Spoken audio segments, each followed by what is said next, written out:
Hey, Bradley. Look, Hey there. Thanks again for coming on the show. yeah, Really sure. excited to talk with you today.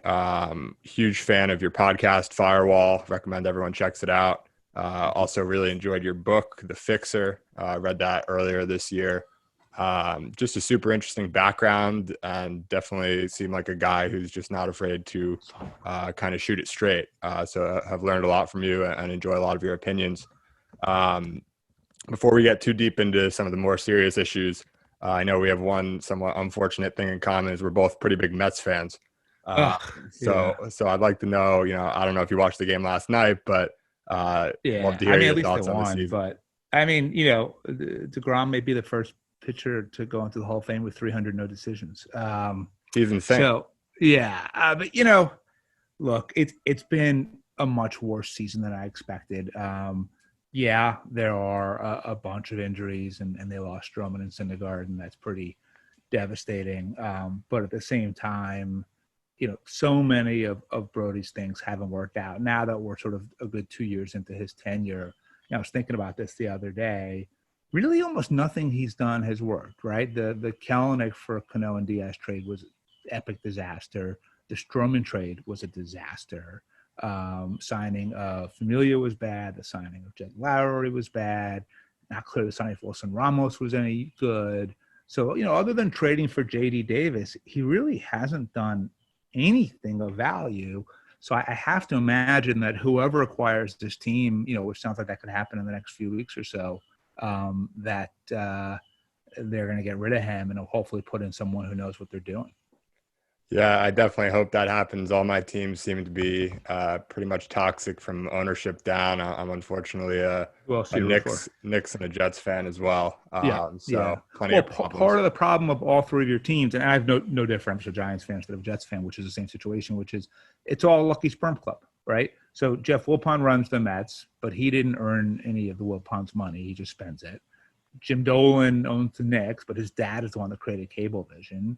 And Woody Johnson owns the Jets, but he certainly didn't create Johnson and Johnson. So in all these cases, you're kind of the worst case scenario of very wealthy people. I think there was in the 1988 Democratic Convention, Ann Richards at the time was governor of Texas and gave this famous speech about George H.W. Bush saying he was, he hit a triple and thought he was born on, he was born on third base and thought he hit a triple. I think it was by HW, not W. But either way, that I think that's probably an apt description for pretty much every sports team owner in New York right now as well. And they don't do that well. Yeah, it's definitely tough. On the subject of New York, I take it you're hanging through COVID, staying in the city. Is that right? Yeah, well, so I've been mainly upstate. We've got a place in Dutchess County, about 80 miles north of our apartment. So we've been up here a lot because our kids' school shut down in March. Going back on Labor Day full time. The kids' school is, at least at the moment, partially in person. My daughter's going to high school, and she will have 1 day a week in person. My son's going into sixth grade, and he will have 4 days a week in person. So, excited to come back full time. Excited to get back into my office. Excited to have childcare. All of that. But look, I am very worried about New York City. And I think, the cheerleading from Jerry Seinfeld or whoever is great, but I think it comes from people who really have no sense at all of how the city is run or how the budgets work or anything else. And it just seems to me that when New York City came out of crises before, the 70s, 9/11, whatever it was, we always still were the physical home of these giant industries, Wall Street, media, marketing, advertising, fashion, all this stuff. And the main learning, I think, for a lot of businesses in COVID is that they don't physically have to be anywhere, right? Or if they are going to be somewhere, they probably just need some flexible space where people can come in when they need to, but they don't need nearly as much space as they had before. And if 25% of those businesses decide, you know what, we're not coming back, and then you think about all the people who are indirectly employed because of those office workers, that is a massive spillover effect. And it's, cities have lost their industries and never come back. Detroit lost the car industry and never survived. Baltimore, Newark, there are lots of cities that, to only kind of exist almost as a figment as much as anything else. And so it's not like there's some guarantee that New York City survives. And I think if you combine really bad leadership like we have right now with increasing crime like we have right now, with a really unhospitable business climate, which we have now and may get even worse, and then juxtapose that with technology that allows you to work from anywhere, and the city's potentially in really big trouble. Right, and you could argue that few know better how New York ticks, kind of from the inside out and from the top down than you, given all your experience. So, would like to get there. You're working with Bloomberg Sure. For a substantial period of time, but let's start at the top. Reading your book, I understand you got your start in politics in a pretty bold way. Just kind of went and asked for a job from the mayor of Philly, if I have that right. Would love to hear the story there. Sure. Yeah. So I grew up interested in politics, just as, like someone who liked reading the newspaper or whatever. But I'm a first generation American. My dad's from Russia, and we didn't know anybody. And then in the summer of 1992, I guess I was 18, the Democratic convention was here in New York. It was the Bill Clinton nominating convention. And a friend of my dad's was a lawyer for the Carpenters Union. And this guy, his name is Brian O'Dwyer, thought of me and said, hey, would you like a one-day Carpenters pass to the convention? I know you're interested in politics. Absolutely. So if you look in the newspaper, it says convention noon to midnight, not counting this year's virtual conventions. And in reality, having now been to a bunch of conventions, it's basically kind of 8 to 11 p.m. That's really it. Otherwise, people are just drinking the whole time. But I didn't know that. So I show up at Madison Square Garden at noon, and I'm walking around, and the place is totally empty. It's like 2 guys running for state rep in Montana speaking, and that's about it. But I look up, around, and I see Ed Rendell, who at the time was the mayor of Philadelphia, sitting in the audience by himself. I remember thinking, okay, I had just finished my freshman year at Penn, so I was like, I go to school in Philly. He's the mayor of Philly. What's the worst that happened? I'll go say hello. Now, Rendell is such a gregarious guy that he was probably just chatting with the empty seat next to him anyway. So he was happy when someone came over to, tell him what a big fan they were. We're chatting for 10, 15 minutes, and I kind of figured I'd probably take enough of his time. So I thanked him, and he said, are you busy when you get back to school? I said, not really. He said, do you want an internship? I said, that'd be great. He said, okay, send me a note. We'll set it up. I go home. I write a letter. Every day I'm checking the mailbox. Nothing comes back. And what I didn't know then, but I know now, is correspondence is like the black hole of government. Everything goes in, nothing comes out. And so, I get back to school, haven't heard anything. And this is, keep in mind, a decade before 9/11, so security then wasn't what it is today. And I got in my head that I should just go to his office and see. So I went down to City Hall, and I got pretty close, not to like the person that he actually says, like, hey, can you get so-and-so on the phone, but the kind of the outer office of that. And it's these, nice old ladies from South Philly sitting there. And I walked up and said, can I see the mayor? And I think it was such a crazy question that they were surprised by it, because having now walked by that outer office so many times, whether it's in, New York at City Hall or governor's office or Senate or whatever it is, usually it's two kinds of people that do that. It's either people who are crazy, and I wasn't crazy, or people who are protesting, and I wasn't protesting. I was just a sort of really gullible kid.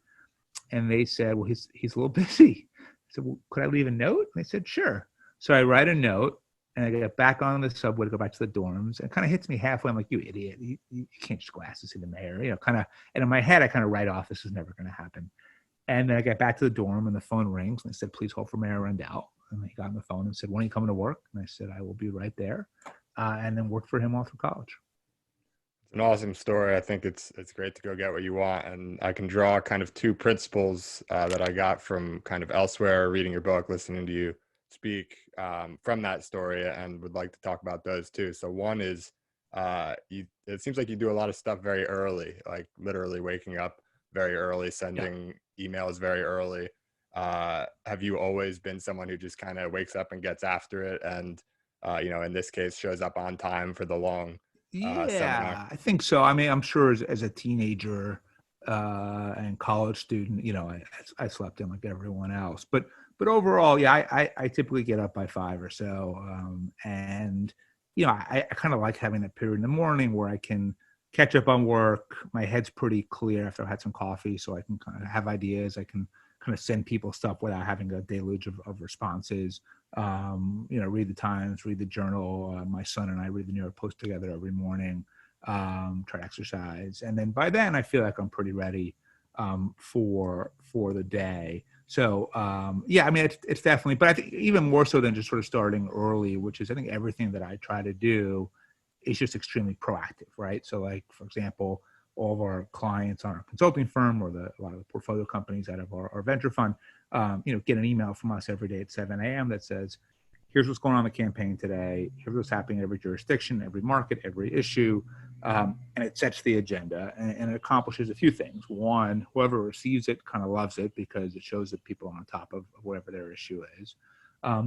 Two, it sets the agenda for the day, so there's no confusion around that. And three, because at this point, I'm not sending those that are coming from my employees, but I'm CC'd on every single one of them, it gives me a form of quality control because I can read those and get a good sense of whether or not things are actually happening, right? And it's hard to bullshit your way through it if you have to report on progress every single day. And that's just the way we try to be with everything, which is, identify things that interest me and go after them. And I fail a lot, but I succeed sometimes too. And, works out enough. Yeah, I definitely buy that principle. The more you fail, the better chance you have at success in the long run. So after Philly, you moved to New York and joined the Parks and Rec. Under Henry Stern. Yeah. So, and this was long before the great TV show Parks and Rec. One of the things that I did for Rendell was they had wanted more talent to kind of come into city government at younger ages. And I was researching programs that other cities had. And New York City had a program called the Government Scholars Program, where young people can either for a summer or for a year work for a city agency and kind of see how it goes. And as I was doing my research, the people who ran the New York City program said, how old are you? And I was 20 at the time. They're like, well, you should apply for our program. And so I did. That summer of, I guess it was 94, I had the option to work kind of at almost any city agency. And I went around and met with different people. And Henry Stern, who at the time was the New York City Parks Commissioner, said to me, if you come here, I'll give you real work to do. And to me, that's exactly what I wanted to hear. Right? I didn't want a glorified internship. I wanted to actually, really get my hands dirty and see what it was like. And it was amazing. They put me in the press office, which for the Parks Department's actually a pretty important place because you're doing all of these different activities and events and concerts and sports, and you need the public to know what's going on. So it's a really proactive press office. And Henry was one of the craziest, most brilliant people I've ever met.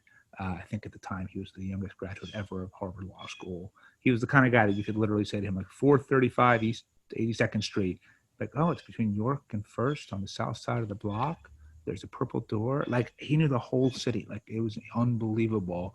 And then worked for him for collectively about 4 years in different roles in the Parks Department, and really got to understand kind of the guts of how city government works, what people should expect from their public servants, and how you have to work in return. He created this culture where he grew lots and lots of young people out of good schools, paid us $22,000 a year, worked about 80 hours a week, and loved every second of it. And some of the people who I'm still best friends with today are people that I met at the Parks Department, and I learned this kind of work ethic and kind of taking public service and government really seriously. And so I was just incredibly fortunate to be there. And I was there twice. Once after college, but the second time I went to law school, and I kind of knew I really didn't want to practice law. I really didn't want to work at a law firm. And even though it wasn't a legal job in any way, Henry, took me back basically. And I did that for a couple of years again, and before going down to Washington to work in the Senate. And it was a great experience. And I think it's what allowed me to not sort of wake up one day 12 years after graduating law school at some law firm and wondering what happened. Yeah, and it sounds like once you kind of got started in New York, the Parks and Rec was an awesome experience. Working for Henry was an awesome experience, and then you never really turned back. A few stints out of state, but did you sort of fall in love? I know you grew up in New York, but I don't know if you always intended on staying. You sort of fell in love. I love New York. Grew up here. Kind of always wanted to be here.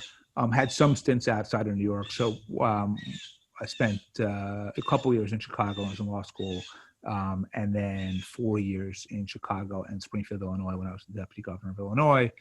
When I was Chuck Schumer's communications director, I kind of spent about half my time, maybe a little less, in D.C. and the rest in New York. Basically, I was wherever Chuck was most of the time. And other than that, I've basically been here and would like that to be the case for the rest of my life, if possible. I think it's the greatest city in the world. In fact, my friend Howard Wolfson and I just created something called the Gotham Book Prize that we announced a couple of weeks ago, where we're going to give $50,000 each year to the best book set in New York City that was published that year. And the reason we're doing it is because if you look at New York, it exists in kind of two realms at the same time. So for those of us like you and me who live there, there's the physical, right? The parks, the streets, the subways, the buses, the schools, whatever it is. And the quality of those directly impacts our lives and how we feel about the city. But then there's sort of a second New York that exists almost conceptually in music and books and TV shows and movies. And that's kind of what the rest of the world sees. And clearly, by New York being seen as kind of the global capital of the world, and 40+% of its inhabitants being immigrants, people from all over the world see this place and they read about it or they hear about it in a song or see it in a TV show or a movie. And I said, that's where I want to be. And I kind of think that for as long as New York can inspire the best and the brightest from all over the world to want to be there, and we have that kind of talent all the time, we'll probably be okay. I mean, I'm certainly worried about the city. And I know earlier we discussed kind of the city's economic fate right now. And I do think it's particularly dire. But I also think that, if the next Jeff Bezos or Bill Gates or Mark Zuckerberg or whatever it is, comes here and starts building a company, not unlike what Mike Bloomberg did when he first created Bloomberg LP, you can do really great things. And so the book prize will hopefully just, encourage writers to kind of keep writing about New York that way and keep that mystique alive. And so, I love the city and was lucky to run a mayoral campaign here, which was, a very unique experience, and, want to be here. Sounds like an awesome prize that you've come up with, and I'm looking forward to see what comes out of it. I have kind of a similar story in the way that I came to really enjoy New York. I'm from New Jersey, and first started working there and living there for a semester during a gap year I took after my freshman year of college. And basically, I was working for a financial firm, and I'd go into the office from the village to like financial district and turn on the news in the office, and it's all basically right next door, and just feeling like I was in the center of the universe and I could turn on the TV, and that's actually where I am, the places that are on TV. And it goes from obviously celebrity culture all the way to the financial news and movies and everything, like you said. It's pretty cool feeling, and it's hard to go somewhere else after that. Yeah, and you're just right. Once you feel like you're at the center of the universe, it's like I always ask people, if you were alive during the Roman Empire, wouldn't you want to have lived in Rome? I kind of feel that way about New York. 100%. So you hinted on the managing Bloomberg's campaign. I believe it was his for his third term, which was a unique campaign in and of itself. But before that, you had worked for Mike previously and had a pretty innovative idea about tracking some of the promises he made on the campaign, right? Yeah. So I came into the Bloomberg world, I think about 7 or 8 months into the first term. And, Mike's first year was actually politically very rough. He came in and did a lot of things that were necessary but unpopular. The smoking ban, even though now I think it's, probably has like a 90% approval rating. People really hated it at the time. He closed firehouses, which was really tough to do right in the wake of 9/11. He raised property taxes. Now, all those things were necessary for the city's either fiscal health or physical health, and they worked. But he was very unpopular. And I remember thinking, we're not going to reelect this guy in his charm and charisma, but he really does seem different than anyone else I've ever worked with in politics. What if we just publicly show that he is the most kind of transparent public official out there? And so I started going back through old questionnaires, newspaper stories, campaign documents, and found about 380 different things that were promised during the campaign, and I put them in a database, and I went to Mike and said, I want to publicly release the status of every single one of these. And any other politician would have fired me and thrown me out of the office. Like, the last thing they want to do is be held accountable. But Mike being Mike was like, that's a great idea. And so I spent the next 6 months going to each commissioner and saying, listen, where do these 12 things stand? And oftentimes the answer was, what 12 things, right? Because usually the campaign ends and no one even thinks about what they promised, and no one even thinks about trying to actually come through on what they said they were going to do. And I said, look, Mike promised you these things if he was elected. You should do them. And sometimes they said to me, well, that's a really bad idea. So they explain why. And I would go back to Mike and say, hey, the Parks Commissioner thinks this. Sometimes he'd say, I don't care. I'd say, yeah, they're right. And ultimately, created this kind of spreadsheet that said, here's the status of every single one of them. Here's what's done. Here's what's in progress. Here's what we haven't gotten anything done on. Here's where we might change his mind. And then when Mike was running for mayor, he was at an event, I think it was in Bensonhurst, Brooklyn.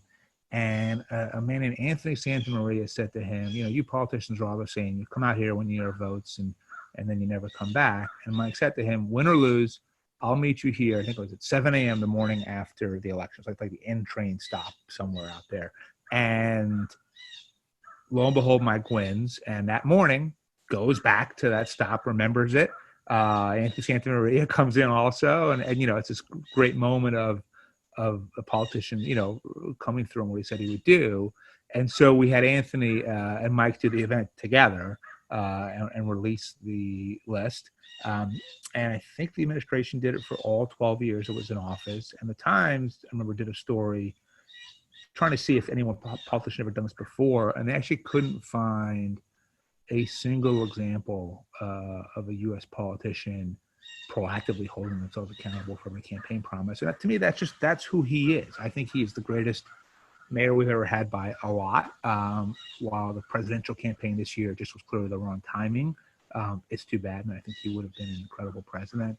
And he's the only politician, elected official I've ever worked with, where every single policy output is not determined by political input, but by what he thinks makes sense and is right. They all tell you that. I've worked with for, against at this point, thousands of them over the course of my career. He's the only one I've ever actually seen do it. Yeah, I think the transparency and the accountability is great. And you mentioned the timing might have just been the issue with this election. Could you expand on that a little bit? Yeah, sure. So Mike looked at running in 2008 and 2016. And both times, and those were both as independents, ultimately decided not to because he was worried that if he ran as independent, he would inadvertently help elect the wrong candidate, especially in 2016. His concern was that if he ran as independent, he would help elect Trump. Turns out he might have been the only thing that would have stopped it, but hindsight is 2020. But as a result, he became convinced that if you're going to run, you have to run as a member of a party. At this point, the Democratic Party kind of had evolved to where Mike was on issues like guns and immigration and climate change. And so he decided to run as a Democrat. From a question of who of these candidates has accomplished more on these issues, Mike was probably the most accomplished on that stage by a lot, right? Because most of those people were senators and congressmen and people who, talk a lot but do very, very little. And look, I worked in the U.S. Senate, so I'm pretty familiar with how it operates. Whereas Mike has just a tremendous number of accomplishments on pretty much everything. But he is someone who does what he thinks is right and doesn't worry about the political consequences of it. And two, when you're mayor, you make decisions every single day and you're accountable for them. And, we kind of have this almost cancel culture now where, purity on Twitter seems to be the number one priority for, if not for a lot of voters, then at least for advocates, media, influencers, kind of people in and around the process. And if you see the world as gray and you make decisions understanding that they have to be balanced and they're not always going to be popular and everything else, you're going to end up with a pretty long list of things that you've done that someone's going to have a problem with. And that was the case with Mike. And 2020 was just the wrong year to expect the public to have a nuanced, balanced view of what they want from their politicians. I think if not for COVID, Bernie Sanders would have won that primary. And rather than feeling pretty good about Biden's chances right now, I think we would have been pretty worried about Sanders not only losing to Trump, but the House going Republican as well. So, I think Mike was certainly the most qualified candidate, but it was definitely not the right time to run. Yeah, and I thought it was a bit of a shame. I was pulling for Mike myself, and through the primaries at least, and it felt like he was finally, he came on late and was gaining momentum reasonably quickly, and then had the first debate that he took part in that didn't go super well. I thought that might turn out to be fine. Ultimately, it was wrong. Obviously, Biden came out pretty strong in the following debate, I believe it was, in South Carolina, and then obviously in the South Carolina in terms of the voters. And then that momentum just kind of carried into Super Tuesday, where you had Bernie, who people forget was pretty much dominating throughout, before Bloomberg had his little surge, and then before Biden took over on Super Tuesday.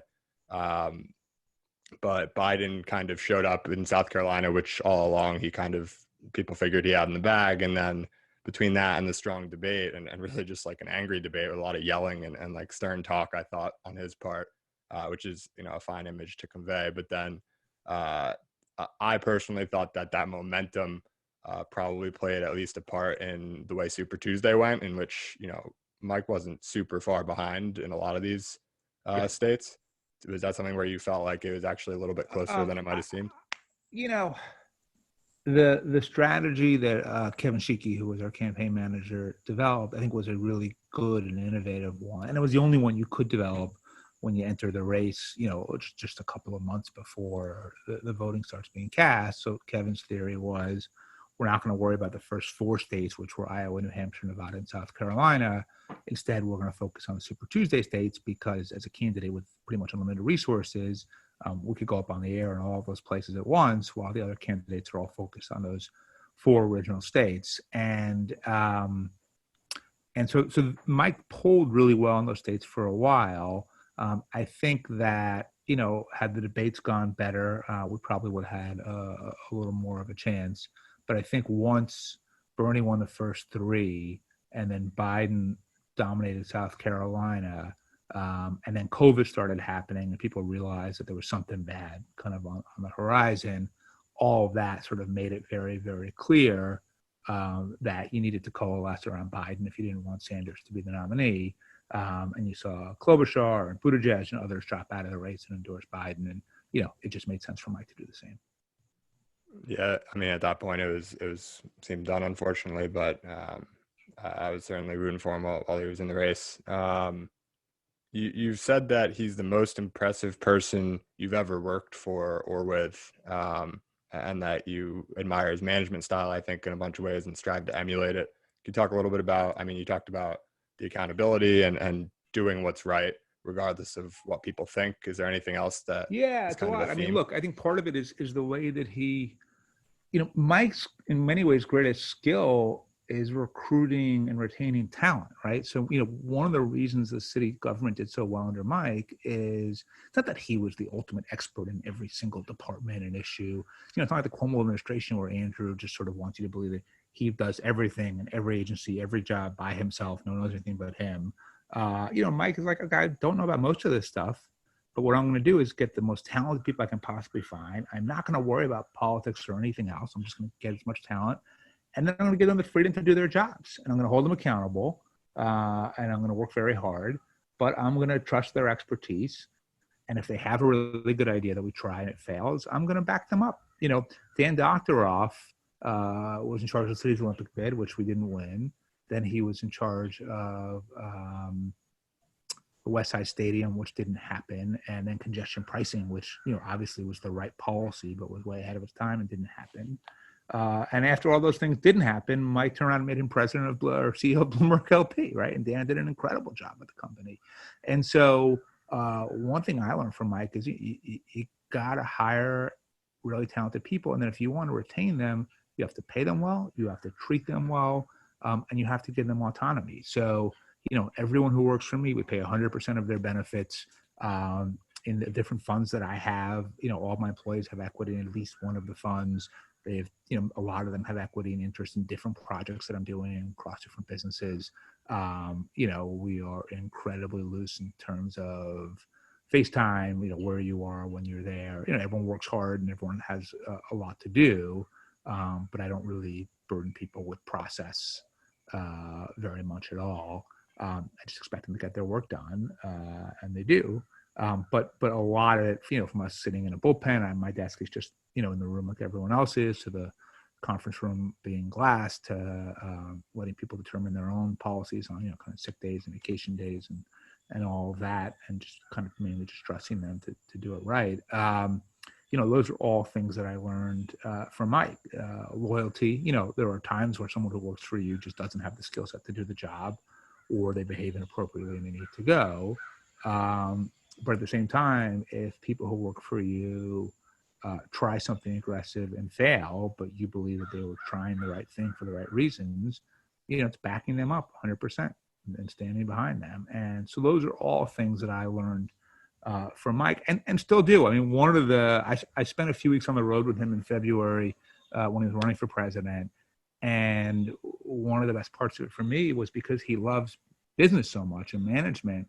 I got to just keep asking him questions, and it was great. He's always a great source of advice. So even now, sometimes if I have a question about how to handle something, I'll just shoot Mike a note, and he'll call right back or email me back and tell me what he thinks. That's great, and I think that's a lot of valuable insight. Not so many people have such a front row view to his success over the years, and certainly a lot of wisdom to be drawn from that. So between when you were campaign manager, you succeeded in getting him elected for his third term, excuse me. Yeah. And then obviously you're still close today, but more so you're independent now. So my understanding is after that election win for his third term, you basically got a bonus, and that was kind of your savings at the time, and you wanted to make a bet on yourself, starting your own venture with advisory and then political advisory kind of, and then going for more of the traditional venture route where you're providing that political regulatory advisory in addition to taking a piece of equity. So it's kind of a weird setup. I think we're the only business that kind of operates the way that we do. But without boring it too much, there's a holding company called Tusk Holdings that I own, and then underneath that are a bunch of different businesses and entities that reflect the different things that I work on. So there's a consulting firm called Tusk Strategies that runs all kinds of political campaigns, not really electoral, but more on different major policies and issues. And oftentimes we're running campaigns in 10 cities or 15 states or whatever it is, or 14 countries at the same time. There's Tusk Venture Partners. That's my venture capital fund. We are the only fund that I'm aware of that invests specifically the intersection of technology and politics. We invest in early stage companies, seed and Series A, in highly regulated industries. And what we look for when we deploy capital is, all the same stuff that any VC would in terms of the founder and the size of the market and opportunity, the underlying idea, the underlying tech, everything else. But then on top of that, we ask ourselves, is there some sort of gating regulatory or political issue that, if it were solved, would really meaningfully impact the growth and valuation of the company in a good way? And then if so, can we solve it? And if the answer to both of those questions is yes, and we like all the other stuff, that's when we invest. So it's investing in Lemonade and then getting them their insurance licenses in each state. It's investing in Bird and then legalizing electric scooters in cities. It's investing in FanDuel and then legalizing daily fantasy sports in different states and so on. So that's our approach. We have raised 2 funds so far. We're investing out of Fund 2, raising Fund 3 right now. And so that's another part of the business. And then I own a casino management company that we've got something very big coming up soon on. So stay tuned for that. I own a digital archive company called Kronos. I've got a brand new company in the tele-religion space that I just started that also we're probably not ready to talk about publicly yet, but I'm really excited about that. There's Tusk Philanthropies. So we focus on 2 things. One is mobile voting. I want to make it possible for people to vote in elections on their phones. And the other is hunger. And then a little bit of a media presence. I write a column for Fast Company. I host a podcast that you mentioned earlier called Firewall. about tech and politics. Wrote a book that you've mentioned a few times on this podcast called The Fixer, about my career in tech and politics, and working on the adaptation of The Fixer to become a TV show. It's a half-hour sitcom about a campaign to legalize flying cars. And then separate from that, I mentioned the Gotham Book Prize, and I am also teaching at Columbia Business School this fall. So it's pretty busy. So you sounds like you got a lot of free time then between all that stuff, right? Exactly. And I want to talk about a lot of that. Mobile voting, I think, is particularly interesting and super relevant. Obviously, it was a good idea from the catch, but now might have a window into becoming more of a reality quicker, I hope. Yeah. Before we get there, though, I do want to go back and talk about how you got your start in this kind of venture / politics position, working with Uber initially, I believe. Yeah. So I was sitting in a meeting in early 2011, so it was a little over a year into starting my first company, and the phone rang. A friend of mine, Kevin Sheehy, said to me, "Hey, there's a guy with a small transportation startup. He's having some regulatory problems. Would you mind talking to him?" I become Uber's first political advisor that day. I get really lucky when Travis calls me back and says, "Hey, I can't afford your fee. Would you take equity?" I didn't know what equity meant, but for some reason I said yes. That was during Uber's Series A. And then spent the better part of the next few years just kicking the shit out of the taxi industry all over the U.S. to legalize ride sharing. And the thing that we figured out was that, taxi at the time was a very big, powerful industry, almost a cartel. And we were this very small tech startup. But people who did use our service really, really liked it. And we realized that if we could mobilize our customers as a political force, we could use that to counteract taxi's kind of political muscle. And that's what we did. And over a period of years, over 1 million people emailed, tweeted, texted, did something to tell their elected officials that they wanted this thing called Uber to be available to them. And that's why we won in every single market in the US. And so then I started realizing that Uber wasn't the only tech startup in a regulated industry. Met my partner, Jordan Knopf. He was at Blackstone working on their internal venture fund at the time, and had this idea for Tusk Ventures about, as I mentioned earlier, investing in early stage tech startups that are highly regulated. And so Jordan and I went out and tried to raise our first fund, which was unbelievably difficult. It took us 2 years to do it. Every LP says that they want a differentiated strategy. And then, this political guy like me walks in the room. They're like, no, man, I meant like a different font in the deck, not you. But we luckily finally got there. We raised about $37 million for Fund 1. And then we're early in a whole bunch of deals, including 3 of which that we were in either the seed or the A, and it became unicorns, Lemonade, Row, and Bird. And so based on all of that, we had a really good outcome with Fund 1. Use that to raise Fund 2, which was still, by the way, hard to raise because it's so hard for LPs to sit there and check all the different boxes on their sheet when they're talking to us, because we're just so different than everyone else. But it has worked, and AUM begets AUM, and deal flow begets deal flow, and I think we've now invested in 27 different tech startups across 2 different funds, and so far so good. Yeah, it's a really interesting in that I think you guys have through this pretty unique value out of the regulation angle. The companies that you guys have been able to invest in, it's just a pretty wild list from my perspective. The ones you named, FanDuel, I think we talked about earlier, some of the crypto involved companies, Coinbase, I think, is on the list. Coinbase, Circle, yep. So, and Eaze doing the weed delivery out in California and maybe elsewhere. So it's an awesome list of companies. I just can't imagine. I mean, you mentioned that you've had a few seed or Series A rounds that have turned into unicorns, and now I can't imagine a few others aren't quickly to follow. Yeah, absolutely. There's a few others. There are a few others in our portfolio like Coinbase and FanDuel that are unicorn status. We just weren't investors at the early stages because we didn't have a fund at that point, but we still wanted to be involved, and they were nice enough to give us allocations. And so part of the way we do it is we invest in a company and work with them simultaneously, and so we throw a lot of resources at it. It's all the same stuff that any venture fund does in terms of the diligence, and then if we sit on the board, all the functions and duties of a board member. But then we also have people who are experts in communications or social media or paid media, polling or grassroots organizing or any kind of regulatory and policy issue you can imagine. Also working with our portfolio companies to kind of help guide them through kind of the whole political process.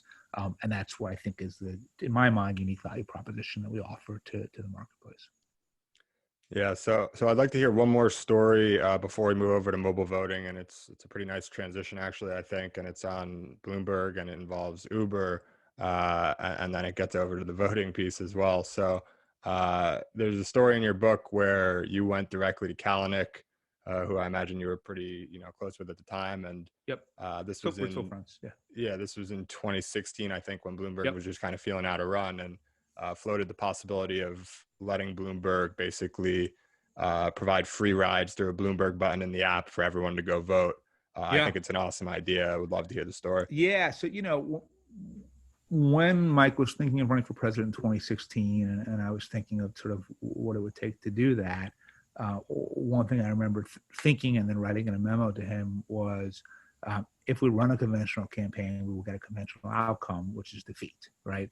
No independent has ever won the presidency before. And so to me, the only way to win would be to do things radically differently. And one of those big ideas was, how can we leverage Mike's resources, his technology background, and the emergence of the sharing economy to really increase turnout in the election itself? And we were thinking, like, what if we just said, anyone who needs to get to the polls, take an Uber, we'll pay for it. And obviously you can vote for whoever you want. We can't tell you who to vote for, but we hope you choose to vote for us. And went to see Travis about it, and Travis loved the idea and said, I'm in. Had the election lawyers kind of make sure it was all kosher. It was. And, didn't get to do it because Mike didn't run. But I think that had we been able to, there were a bunch of things that we could have done through the sharing economy, whether it was, through short-term home rentals or deliveries or anything else, to campaign in very atypical ways. So you don't obviously have to say, but could that have been around the corner this time around as well?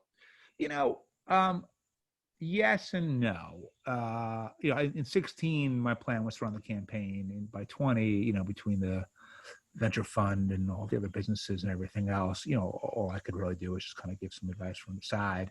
And so I had very little say over the operations of the campaign itself. I think in a general election that might have happened. I think that companies like Uber took a real hit in that 4-year period, especially with progressives who were, the main voters in a Democratic primary. And so being seen as the candidate of Uber and Airbnb and DoorDash might have been really effective in 2016, but probably less so in 2020. I mean, by comparison, in 2016, I remember thinking that my choice for Mike's VP was Sheryl Sandberg, not that he gave a shit who my choice was, because I felt like she was so impressive and so admired, and I loved the idea of having a female running mate. Whereas in 2020, I don't think any candidates even asked for her endorsement, right? It would be a net negative. So, the world changed enough. I think some of the ideas that would have worked in 2016, politically weren't as good in 2020. You mentioned Sheryl Sandberg as a potential good running mate back then, and I think obviously now we have our first female vice president on the ticket. I have a sort of controversial view about the way that whole thing played out. I have nothing against Kamala or anything like that, and certainly think it's past time that we have a woman in the White House in one capacity or another. But I thought that the guarantee, and I know you have some hot takes, so would be curious to hear how you feel about this one. I thought the guarantee early on from Biden that he was going to pick a woman, and then the search thereafter limiting it to only considering women candidates, was actually pretty much a disservice to women and the credibility of having a woman president and things like that. Hillary won the popular vote in 2016. I think everyone agrees we're good to have a woman as a president, let alone vice president. And I thought that was kind of unnecessary. He could have just picked a woman rather than kind of using it as a political strategy to win the primary. Was that something that you thought about at all? I not really, in the sense that I guess I didn't have a problem with it at all, because one, he should have picked a woman, and I was glad that he picked a woman of color, because I think that was long overdue. But two, political process is a competitive process, and you try to make decisions that win you as many votes as you can. And I think given how far to his left some of the other leading opponents were, like Sanders and Warren, Biden had to counteract that where he could. And, flipping his policy views on everything didn't make sense. I'm glad that most of the time he didn't do that. But I think at least showing that he really did care about diversity and inclusion mattered. And I think making that commitment was a way to do that. And so, look, and I think it worked out really well. The pick was very good. I think that they're a really good ticket. I'm very, very hopeful that they'll win in about 10 weeks. And so, yeah, I didn't have a problem with it. Okay, yeah, I think obviously I'm supportive of the pick. I think my issue was really just with I wish he just kind of didn't say anything, and I get that it's a good strategy, but Sure. I wish he had just kind of just picked her. So let's move on to mobile voting. Yeah. You're leading the push here through Tusk Philanthropies, I believe. Yes. It's super intuitive that you want more people to vote, and now it makes more sense than ever with all the talk about mail-in ballots and everything like that because of COVID. Would love to hear kind of what got you started there in the first place, and then progress that's been seen before Sure. COVID and through it. Yeah. So, I mean, I think as I mentioned earlier, I was talking about Mike, that he's the only politician I'd ever worked with where every policy output was not determined by political input. What that means is for everyone else, every single policy decision is solely shaped by political incentives and pretty much nothing else. So if you are a politician and your only real goal is to stay in office for as long as possible, because by being in office, it's not just a job. It almost fills this hole in your psyche because you're somebody, right? And I think that they desperately need that. And you tend to have people with sort of massive insecurities who run for office. And so, not being able to be somebody is like asking the rest of us to go without oxygen or water. So you have to just assume and accept that this is how politicians are going to behave, which is every choice they make is predicated on staying in office at the expense of anything else. If you can accept that, and I do accept that, then the question is, how do you shape the inputs and incentives so that the outputs, the way that they vote or the policies they support or oppose, reflect what you believe in? And right now we live in a world where turnout in most primaries is well under 20%, often more like 12 to 15%, because of gerrymandering. Virtually every single election is predetermined in the primary rather than the general election, which means 12 to 15% of the voters on the left and the right are picking pretty much every elected official in this country. So if you're an elected official and you're saying, hey, I want to keep my seat, you have a pretty good sense of who those 12 to 15% are. They tend to be the most left-wing or the most right-wing. And the only thing you try to do is not piss them off. So, for example, Amazon in 2019 wanted to build their second headquarters in Queens, in New York City, would have created 25,000 new jobs. And the program was widely opposed by a lot of local Queens politicians. And I remember people saying, well, these guys are crazy. Why wouldn't they want the jobs? People want this. And the city as a whole did want it. It polled really well broadly. But, the politicians, Mike Gineris or Jimmy Van Bramer or even AOC, who opposed the project, understood that the next time that they were on the primary ballot, turnout again would be 10%, 12%, 14%. And those tiny number of voters were all vociferously anti-Amazon. And therefore, even if your district as a whole supported the project, that district as a whole doesn't make a difference. The only thing that matters is the people who actually vote. And so the elected officials who stopped the deal were all on the ballot this past June and all got reelected with about 75% of the vote or more. And turnout was, 8, 10% in those districts. Mike Gineris, who led the campaign against Amazon, was reelected with 16,000 votes, right? So, I mean, that's nothing. And yet that's what determined it. So they're always going to make decisions solely based on the next election. And with turnout this low and districts drawn this way, it really means we're ceding all control to a handful of special interests and to a handful of voters. What I learned when we ran all those campaigns for Uber is that you can get people to take political action provided you make it easy enough. And we let them advocate directly from their phones. And that worked. And I remember at the time thinking, wow, imagine if we could vote this way. And then as both the cloud and blockchain developed further and further and became more and more secure, it went from sort of a, hey, wouldn't it be cool to could we actually do this?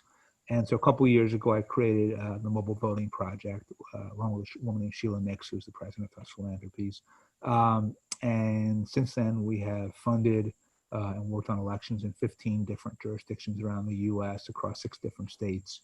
were either people with disabilities or deployed military had been able to vote on their phone in elections, whether it's state, federal, or local.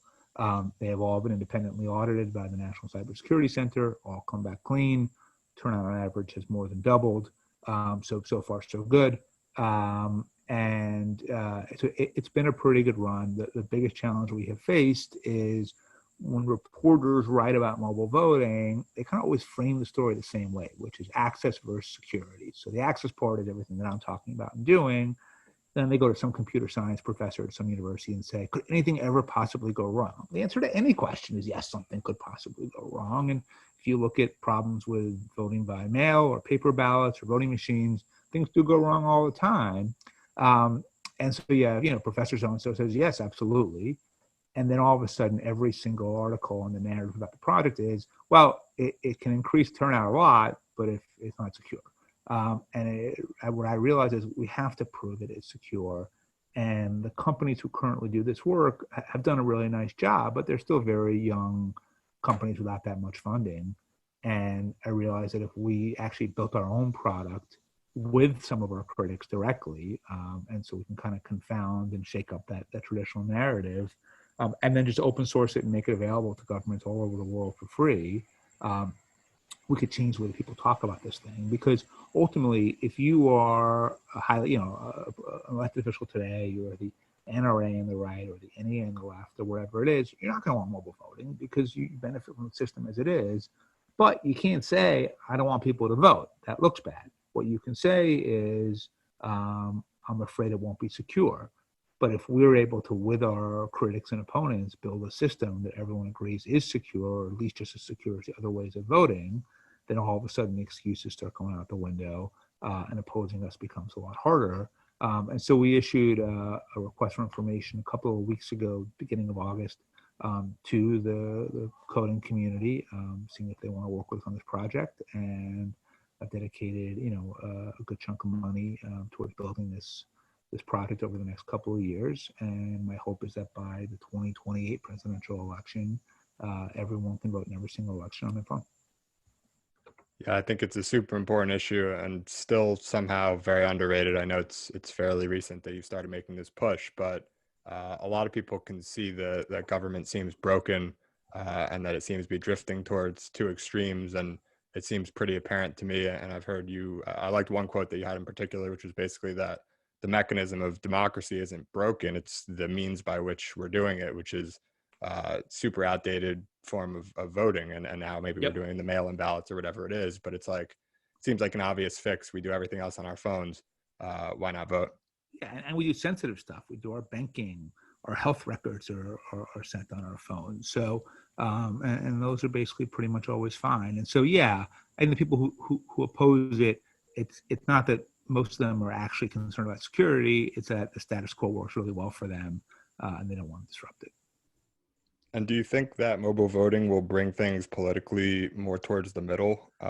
That's the idea. So take guns or immigration, right? So most Americans don't believe that you should be able to walk into a store and walk out with a machine gun. And most Americans also don't support confiscating guns that people already have. Immigration. Most people don't think that we should deport everyone who came in here undocumented. And at the same time, they also don't think we should just have open borders where anyone can just walk in wherever they want. But 15% on the left and the right have different views and much more extreme views because they're the only ones that vote in primaries. They ultimately really control how these issues go. But if you think that a politician will do whatever they need to do to stay in office, if turnout's 15% in the primary, they will reflect the views of the 15%. If turnout's 47%, they're going to reflect the views of the 47%. And in some ways, they're very flexible, right? They will support whatever position they need to support to stay in office. And so I think that, if 47% of people are voting or 62% or whatever it is, then the mainstream position is going to be mathematically more powerful than the outlier position. And that's where politicians take their cues from. So I think we can moderate and then get to a consensus on issues like guns, immigration, healthcare, education, climate change, and so many others by radically increasing turnout. Yeah, it's again, I think it's awesome, and you're funding it, at least as far as I understand, pretty much out of your own pocket. Yeah, So I yeah. think Look, I was that's lucky in that when I said yes to Travis for taking that equity in Uber, it really paid off, and have been lucky since then. And our fund does really well, and so I'm personally in a position to finance this, and that's what I've been doing. thanks, Bradley, so much for coming on the show, talking about mobile voting, history of Bloomberg, Uber. It's just a super interesting background that you have. I wish we had more time to talk about what you're doing at Tusk Ventures and otherwise, but it's an awesome career that you've built, and I think I'm looking forward very much to see what you do in the future. I want to give you the last word to share anything that maybe you haven't mentioned on the show. Yeah, I Anything about appreciate that. So for first of all, one, thanks for having me on. I appreciate this. This was fun. Two, if any of the stuff that I've talked about is interesting for the listeners and you want to learn more, let me just give you a couple of places you can go. So mobile voting, if you go to mobilevoting.org, it's everything that we're doing. Gotham Book Prize, you go to gothambookprize.org, everything we're doing there. And then if you just want to see what we're up to at our venture fund or our consulting business or anything else, if you go to tuskholdings.com, that will take you to any of the different businesses that we run. Or if you just want to see a little more from me in terms of my podcast, my column for Fast Company, or anything else, if you go to bradleytusk.com, or actually firewall.media. So we've got our websites, the content's all on there as well. So, if any of it's interesting, please check it out. And either way, thanks for your time. awesome. Thank you. All right, CJ, thanks, man.